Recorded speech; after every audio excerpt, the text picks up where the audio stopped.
Hello everyone, welcome back to my channel. In this video, we will discuss about logistic regression modeling. And now let's see what is logistic regression modeling. Logistic regression is a predictive modeling technique used to estimate the probability of a binary dependent variable based on one or more independent variables. Instead of fitting a linear relationship, it uses the logit function, which maps the probability to continuous scale. The key aspects of logistic regression are: output is a probability between 0 and 1. A threshold, example 0 0.5, determines the predicted class, and it can handle the binary 0 or 1 classification task. So as you can see on the screen, this is the logit function. In this we have predicted L log of P upon 1 minus P, where P is the probability of an event occurring, and beta plus A, these are the values of the function. These are the values for the function. Let's see some use cases of this. The use cases are spam email detection, loan approval prediction, and disease diagnosis, example predicting of diabetes. Let's see Poisson regression. The Poisson regression assumes that count data follows a Poisson distribution.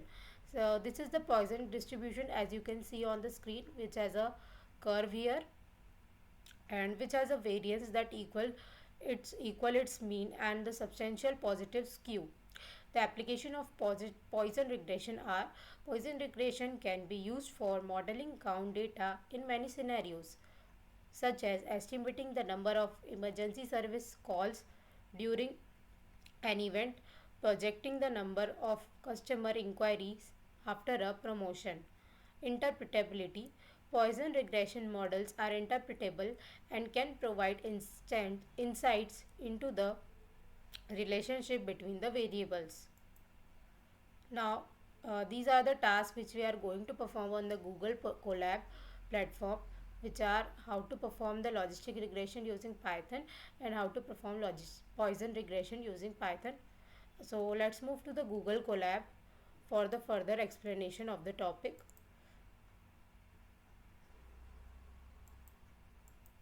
So let's start. The first one is logistic regression. In this first step we have done is we have imported the important libraries which are required for this logistic regression. We have imported uh, train test split from sklearn.model selection library, and we have imported this logistic regression from sklearn.linear model. From sklearn.matrix we have imported accuracy score, confusion matrix, classification report. From we have imported pandas SPD. Now we will prepare the data set. In the data we have taken age, salary and purchased. As you can see, the purchased is the target variable here. Now we have converted this data to a data frame, and we have assigned age and salary to X and purchase to Y. Now we split the data in using X train, X test, Y train, Y test is equal to train test split X comma Y. Test size we have given as 0.2 and random state we have given 42.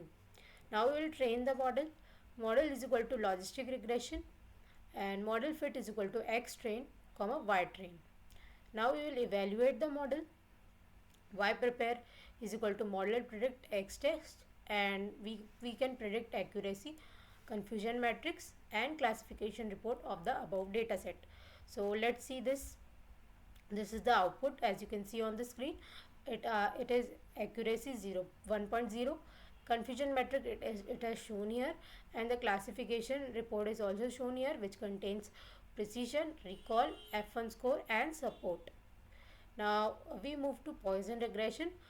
In Poisson regression, the first step is to import the necessary libraries, which are from sklearn.linear underscore model. We have imported the Poisson regressor, and we have imported pandas SPD and numpy as NP.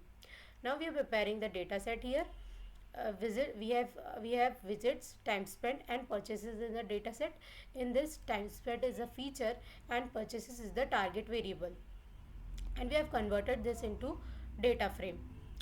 And now we have assigned this visits and time spent to X and purchases to Y. Now we are training the model.